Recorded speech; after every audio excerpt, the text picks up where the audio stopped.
सावन के पावन महीने में आप सभी को प्यार भरा नमस्कार मेरे भाई दोस्त यार, सभी लोग को प्रणाम करता हूँ। चरण में झुककर मैं आप लोग को ये बताना चाहता हूँ कि सावन के पावन महीने में हमारे घर भगवान भोलेनाथ के असीम कृपा के बाद सत्यनारायण भगवान का कथा सुना जा रहा है, जो हर साल के बाद इस साल भी सत्यनारायण भगवान का कथा आज हमारे घर शुक्रवार को कथा सुनी गई है, जो आप लोग के बीच दिखा रहे हैं।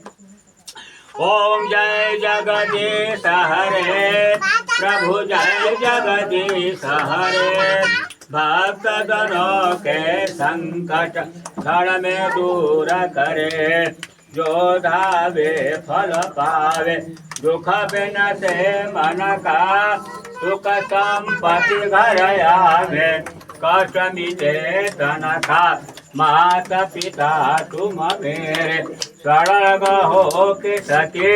तुम विनय और न दूजा